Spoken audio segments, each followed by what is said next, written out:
BPSC maker के इस नए एपिसोड में आप सभी का स्वागत है। आज के इस वीडियो में 18 जनवरी 2023 से संबंधित बिहार करंट अफेयर्स और साथ ही राष्ट्रीय और अंतर्राष्ट्रीय घटनाओं से करंट अफेयर्स के जितने भी प्रश्न बनेंगे संबंधित सारी जानकारी आपको विस्तार पूर्वक दिया जाएगा। जितने भी छात्र इस श्रृंखला के साथ पहली बार जुड़े हैं आप सभी छात्रों को बता दूं, इस श्रृंखला के सारे वीडियो आपके बिहार के सभी प्रतियोगी परीक्षाओं के दृष्टिकोण से समान रूप से उपयोगी है। अब यहाँ पर हम आ चुके हैं पिछले वीडियो के प्रश्न पे। ये प्रश्न आपसे पिछले वीडियो में पूछा गया था। ये प्रश्न था कि हैंडले पासपोर्ट इंडेक्स 2023 के अनुसार लगातार 5वें वर्ष किस देश का पासपोर्ट दुनिया में या फिर दुनिया के सभी पासपोर्टों में से शक्तिशाली है। लगातार 5वें वर्ष जापान का जो पासपोर्ट है ये शीर्ष स्थान पर रहा है।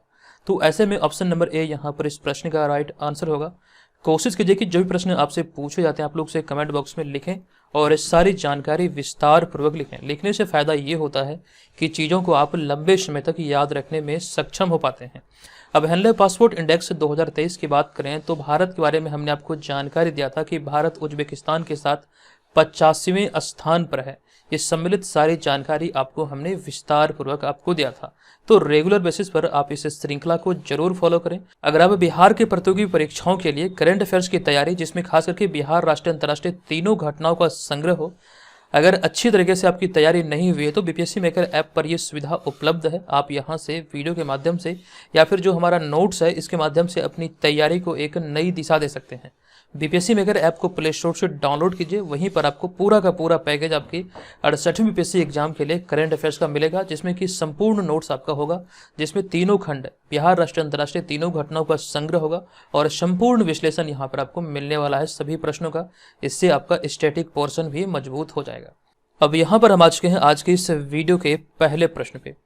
तो आज के इस वीडियो का हमारा प्रश्न है कि निम्नलिखित में से किस तिथि को गुलमोहर मैत्री और एनसीसी के बिहार झारखंड डायरेक्टरेट की ओर से पटना में वीर नारी सम्मान समारोह का आयोजन किया जाएगा? किस तिथि को इसका आयोजन होना है और इस अवसर पर रक्षा मंत्री राजनाथ सिंह मुख्य अतिथि के तौर पर पटना आने वाले हैं? तो यही प्रश्न पूछा गया है। प्रश्न में है कि किस तिथि को ये आयोजित होगा। तो इसका राइट आंसर होगा हमारा ऑप्शन नंबर ए, यानी कि 18 मार्च 2023 को इसका आयोजन होना है। अब इनसे संबंधित हम फैक्ट की बात करें तो हमारा सबसे पहला पॉइंट होगा कि आज़ादी के अमृत महोत्सव के तहत गुलमोहर मैत्री और एनसीसी के बिहार झारखंड डायरेक्टरेट की ओर से पटना में 18 मार्च को वीर नारी सम्मान समारोह आयोजित किया जाएगा। ये यहाँ से आपको ध्यान रखना है, पटना में इसका आयोजन होगा और पटना के बापू सभागार में इसे आयोजित किया जाना है। हमारा अगला पॉइंट है कि इसमें मुख्य अतिथि के रूप में रक्षा मंत्री राजनाथ सिंह शामिल होने वाले हैं। साथ साथ आपको यहाँ पर इस बात का ध्यान रखना है कि इस समारोह में 1971 भारत पाक युद्ध के दौरान, यानी कि 1971 में जो भारत पाकिस्तान युद्ध हुआ था, तो इस युद्ध के दौरान शहीद हुए बिहार झारखंड के 30 सैनिकों के विधवाओं या फिर वीरांगनाओं को सम्मानित किया जाएगा। ये यहाँ से आपको ध्यान रखना है। इसी के लिए आपको ध्यान रखना है कि ये आयोजित किया जाना है 18 मार्च 2023 को। साथ ही साथ यहाँ पर वैसे भी सैनिकों को सम्मानित किया जाएगा जो कि इस युद्ध में शामिल थे और अभी जीवित हैं, तो उन्हें भी इस समारोह में सम्मानित किया जाएगा। तो संबंधित चीज़ें यहाँ से आपको ध्यान रखना है, एग्जाम में पूछे जा सकते हैं। इनसे पहले हमने आपको जानकारी दिया था कि सितंबर जो कि 23 और 24 सितंबर को गृह मंत्री अमित शाह, जो कि वर्तमान में भारत के गृह मंत्री हैं अमित शाह, सितंबर 23-24 को बिहार दौरे पर थे और मूल रूप से ये पूर्णिया प्रमंडल के दौरे पर थे। ये जानकारी हमने आपको दिया था। चलते यहाँ पर हम दूसरे प्रश्न पे। ये दूसरा प्रश्न है कि गांधीनगर में आयोजित हुए सब junior national rugby 7S championship 2022 में बिहार की बालिका टीम ने किसे हराकर खिताब अपने नाम किया है?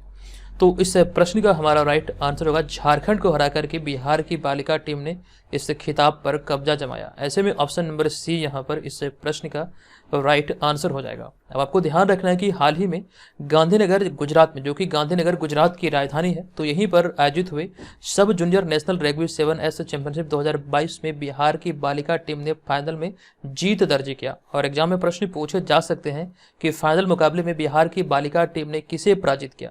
तो झारखंड को पराजित कर या फिर हराकर इस खिताब पर कब्जा जमाया है बिहार की टीम ने। तो ध्यान रखिए ऑप्शन नंबर सी यहाँ पर इस प्रश्न का राइट आंसर होने वाला है। चलते हैं अगले हम तीसरे प्रश्न पे। ये तीसरा प्रश्न है कि हाल ही में शांति कुमारी को किस राज्य की पहली महिला मुख्य सचिव नियुक्त की गई है? किस राज्य की पहली महिला मुख्य सचिव नियुक्त की गई है शांति कुमारी को? ऐसे में इस प्रश्न का हमारा राइट आंसर हो जाएगा यहाँ पर ऑप्शन नंबर सी, यानी कि तेलंगाना। अब यहाँ पर इनसे संबंधित हम एक्स्ट्रा फैक्ट की बात करें तो हमारा पहला पॉइंट है कि आईएएस अधिकारी या फिर वरिष्ठ आईएएस अधिकारी ए शांति कुमारी को तेलंगाना का मुख्य सचिव नियुक्त किया गया है। वह तेलंगाना की पहली महिला मुख्य सचिव बनी है। ये भी आपको ध्यान रखना है, यहाँ से प्रश्न बन सकते हैं। और हम बात करें ए शांति कुमारी की तो वे 1989 बैच की भारतीय प्रशासनिक सेवा की अधिकारी है।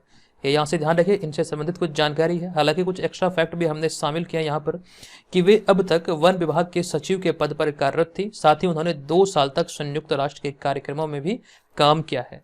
और साथ साथ आपको यहाँ पर तेलंगाना की चर्चा देखने को मिला है, तो ऐसे में तेलंगाना से संबंधित एक करंट अफेयर्स का प्रश्न यहाँ पर हमने शामिल किया है। एक शहर है वारंगल, जो कि तेलंगाना की एक समृद्ध सांस्कृतिक विरासत वाला शहर है। इसे अन्य 2 शहर जो कि त्रिशूर और निलंबुर के साथ 2022 में UNESCO global network of learning cities में शामिल किया गया था। ये जानकारी हमने आपको दिया था कि भारत के 3 शहरों को 2022 में UNESCO global network of learning cities में शामिल किया गया। ये 3 शहर था, वारंगल, त्रिशूर और निलंबुर। वारंगल की बात करें तो ये तेलंगाना का एक शहर है जो कि समृद्ध सांस्कृतिक विरासत वाला शहर है। जबकि वहीं पर दूसरी ओर हम बात करें निलंबुर और त्रिशूर की, तो ऐसे में ये पॉइंट आपको ध्यान रखना कि निलंबुर केरल का एक प्रसिद्ध इको टूरिज्म डेस्टिनेशन है, जबकि त्रिशूर जो है ये केरल की सांस्कृतिक राजधानी है। ये यहाँ से संबंधित चीज़ों को आपको ध्यान रखेगा। केरल की चर्चा हुई तो अभी हाल ही में कल वाले वीडियो में हमने आपको एक प्रश्न बतलाया था कि भारत का पहला डिजिटल बैंकिंग वाला राज्य बना है, जो कि पूर्ण रूप से अगर हम बात करें तो केरल इसमें पहला राज्य है। जबकि बात करें बिहार का कौन सा जिला भी हाल ही में डिजिटल बैंकिंग वाला जिला बना है, 100% की यहाँ पे मैं बात कर रहा हूँ, तो हमने आपको जानकारी दिया था जहानाबाद। चलते हम यहाँ पर अगले प्रश्न पे। हमारा अगला होगा चौथा प्रश्न, लेकिन उससे पहले एक प्रश्न यहाँ पर मैं आपसे पूछूंगा, क्योंकि यहाँ पे प्रश्न में हमने चर्चा किया कि हाल ही में शांति कुमारी तेलंगाना के मुख्य सचिव बनी है। तो ऐसे में एक प्रश्न मैं आपसे पूछ रहा हूँ कि बिहार का वर्तमान में मुख्य सचिव कौन है? आप लोग कमेंट जरूर कीजिएगा, बताइएगा इसका राइट आंसर क्या होगा। अब यहाँ पर हमारा अगला होगा चौथा प्रश्न। ये प्रश्न है कि निम्नलिखित में से किस देश की आर बोनी गैब्रियल हाल ही में मिस यूनिवर्स चुनी गई है? इंपॉर्टेंट प्रश्न है और इस प्रश्न का हमारा राइट आंसर होगा हाल ही में आर बोनी गैब्रियल जो मिस यूनिवर्स चुनी गई, ये संयुक्त राज्य अमेरिका की रहने वाली है। तो ऑप्शन नंबर डी यहाँ पर इस प्रश्न का राइट आंसर हो जाएगा। इनसे संबंधित फैक्ट की बात करें तो सबसे पहला जो पॉइंट होगा जो आपको ध्यान रखना है कि हाल ही में 71वीं मिस यूनिवर्स प्रतियोगिता का आयोजन अमेरिका के लुइसियाना के न्यू ऑरलियंस शहर में किया गया था। ये यहाँ पर इसका आयोजन किया गया था। जबकि हम बात करें यहाँ पर इसमें भारत की तरफ से दिविता राय ने भाग लिया था। ये 71वां जो संस्करण था मिस यूनिवर्स प्रतियोगिता का, इसके बारे में एक जानकारी यहाँ पर छूट चुका है, आप लोग ऐड कर लेंगे अपनी कॉपी में कि इसमें 90 प्रतिभागियों ने भाग लिया था और साथ साथ भारत की तरफ से दिविता राय ने भाग लिया था। और दिविता राय की बात करें तो टॉप 16 में ये जगह बना पाई थी। आपको ध्यान रखना टॉप 16 में इन्हें स्थान मिला, लेकिन उसके बाद ये इस प्रतियोगिता से बाहर हो गई। वहीं पर हम अगले पॉइंट की बात करें जो कि आपको ध्यान रखना है कि पहले स्थान पर अमेरिका की आर बोनी गैब्रियल रही, यानी कि विजेता के तौर पर ये चुनी गई।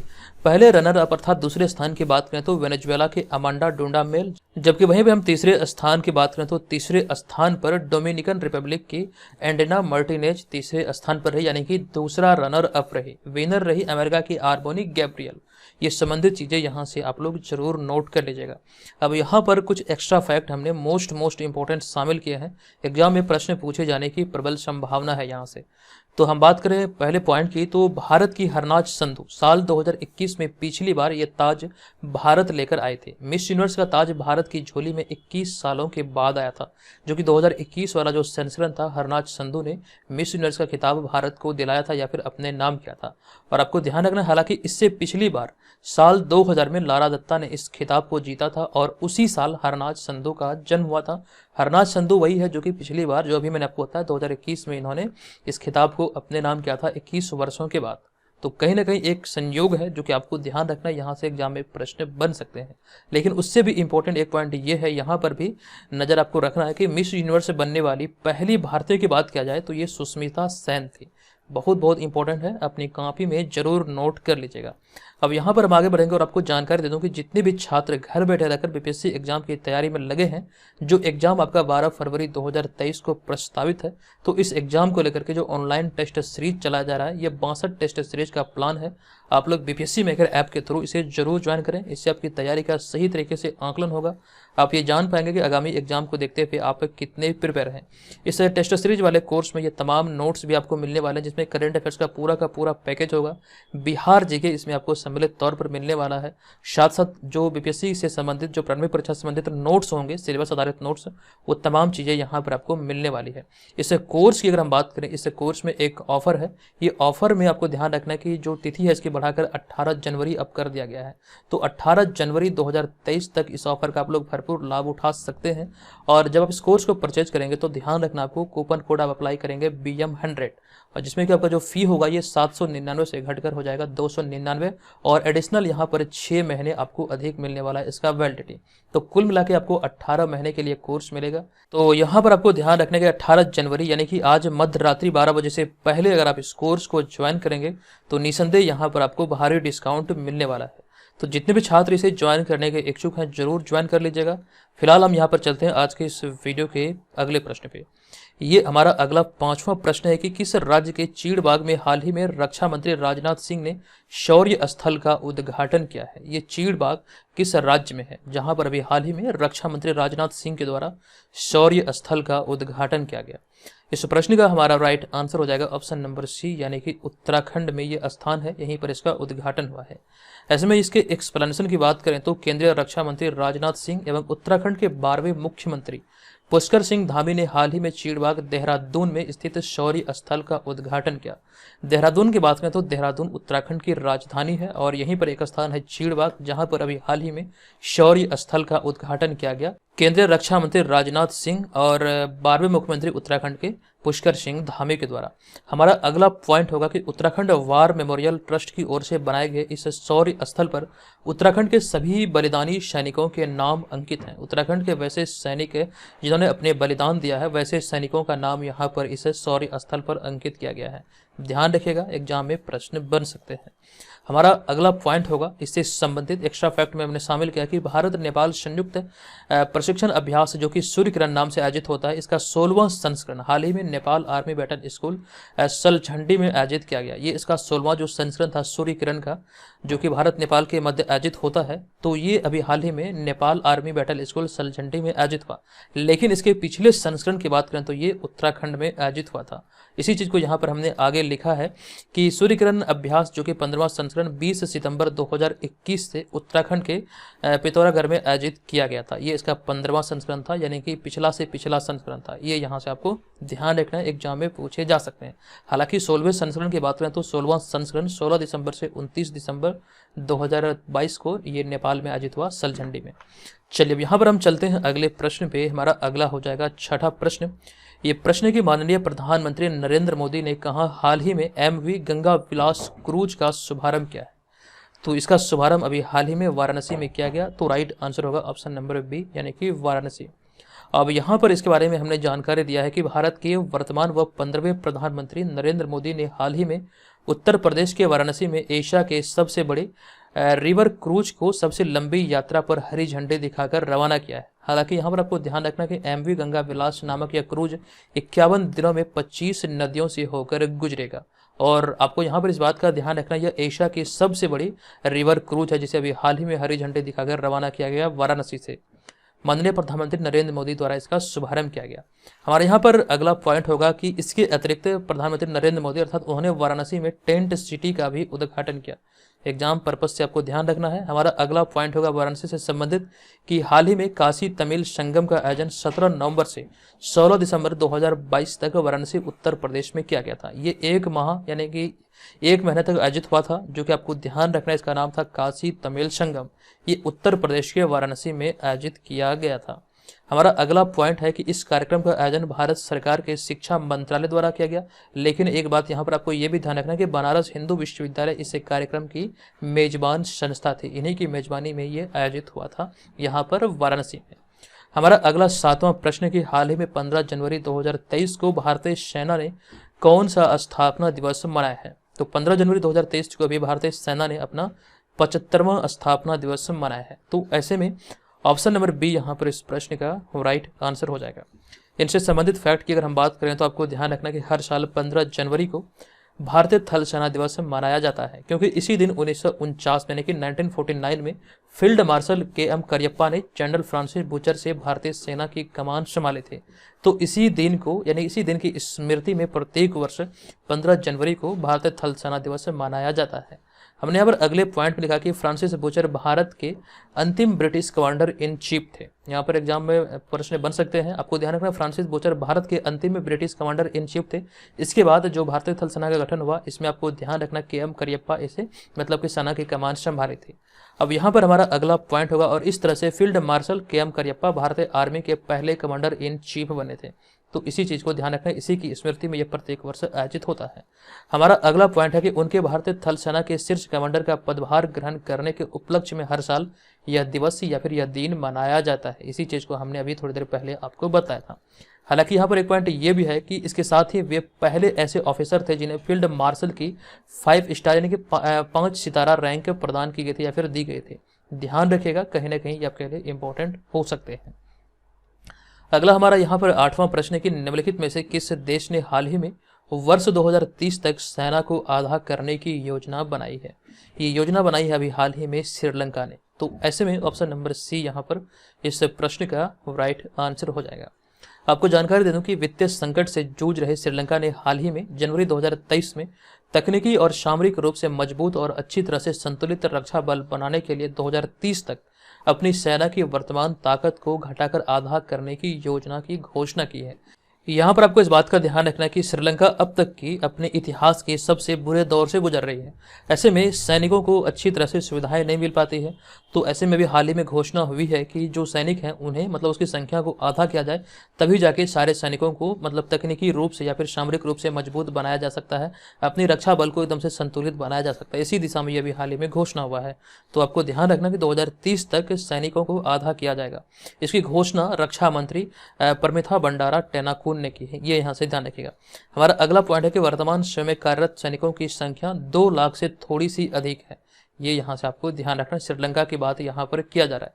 हालांकि इससे पहले भी 2009 में लिबरेशन टाइगर्स ऑफ तमिल इलम के साथ संघर्ष समाप्त होने के बाद लगभग 4 लाख की ताकत को आधा कर दिया गया था। 4 लाख के सैनिकों को घटाकर 2 लाख कर दिया गया था 2009 में। इससे पहले भी यानी कि 2023 में जो घोषणा हुई, इससे पहले भी 2009 में इस तरह की घोषणा श्रीलंका में हो चुकी है। हमारा अगला पॉइंट है कि वर्तमान में दिनेश गुणवर्धने श्रीलंका के प्रधानमंत्री हैं। चलते हैं अगले प्रश्न पे। अगला हमारा 9वां प्रश्न है कि निम्नलिखित में से किस देश के साथ भारत का व्यापार घाटा 2022 में पहली बार 100 अरब डॉलर के पार पहुंचा है? अब यहाँ पर आपको ध्यान रखना है कि इस प्रश्न को मैं 5 स्टार दे रहा हूँ। ये प्रश्न एग्जाम में पूछे जाने की प्रबल संभावना है, ध्यान रखिएगा। इसका राइट आंसर होगा हमारा ऑप्शन नंबर बी यानी कि चीन। इनसे संबंधित जो आंकड़े हमने यहाँ पर एकत्रित किए हैं ये आपके लिए इंपॉर्टेंट हो सकते हैं। एक पॉइंट यहाँ पर आपको ध्यान रखना, क्योंकि सभी पॉइंट अपने आप में एक प्रश्न है। तो इसके तहत हमारा पहला पॉइंट होगा कि बीजिंग स्थित जनरल एडमिनिस्ट्रेशन ऑफ कस्टम्स यानी कि जीएससी की ओर से 13 जनवरी को जारी आंकड़ों के अनुसार भारत और चीन के बीच द्विपक्षीय व्यापार पिछले साल 8.4% की वृद्धि के साथ 135.98 अरब डॉलर पर पहुंच गया। दोनों देशों के बीच जो व्यापार हुआ इस पे जो वृद्धि दर्ज हुई ये 8.4% की वृद्धि दर्ज की गई। लेकिन वहीं पे हम बात करें, इसमें भारत की ओर से 118.5 अरब डॉलर का आयात किया गया और पिछले साल यह 97 अरब डॉलर था, जो कि भारत की दृष्टिकोण से देखें आयात के मामले में तो 97 अरब डॉलर पिछले साल भारत ने आयात किया था। जबकि बात करें यहाँ पर इस वर्ष की तो 118.5 अरब डॉलर का आयात किया है। लेकिन वहीं पे हम चीन के दृष्टिकोण से देखें तो जबकि चीन को भारत का निर्यात इस दौरान पिछले वर्ष 28.1 बिलियन डॉलर यानी कि 28.1 अरब डॉलर से घटकर ये 17.48 अरब डॉलर रह गया। ये यहाँ से आपको ध्यान रखना है। वहीं पे हम बात करें अगले पॉइंट की तो इस तरह व्यापार घाटा 2022 में बढ़कर 101.02 अरब डॉलर पहुंच गया, जबकि वर्ष 2021 में 69.4 अरब डॉलर की तुलना में इसमें 45% की वृद्धि दर्ज की गई है। ये आंकड़े आपके लिए बहुत बहुत इंपॉर्टेंट है। एग्जैक्ट डेटा की अगर हम बात करें तो ये एग्जैक्ट डेटा है, 101.02 अरब डॉलर का ये व्यापार घाटा पहुंचा है। हालांकि एग्जाम में आपसे सीधे तौर पर 100 अरब डॉलर भी पूछा जा सकता है, जैसे यहाँ पर हमने क्वेश्चन को सेट किया है, ये यहाँ से ध्यान रखेगा। एक इंपॉर्टेंट पॉइंट ये है, इस तरह से अगर हम बात करें पूरे के पूरे मतलब इन सारे तथ्यों की सार की, तो पहली बार ऐसा हुआ कि भारत का व्यापार घाटा 100 अरब डॉलर के पार पहुंचा है किसी भी देश के साथ। तो ऐसे में ये देश है चीन। ध्यान रखिएगा, ये प्रश्न बहुत बहुत इंपॉर्टेंट है, एग्जाम में पूछे जा सकते हैं। अगला हमारा यहाँ पर 10वां प्रश्न है कि निम्नलिखित में से किस फिल्म ने बेस्ट फॉरेन लैंग्वेज फिल्म के लिए क्रिटिक्स चॉइस अवार्ड जीता है।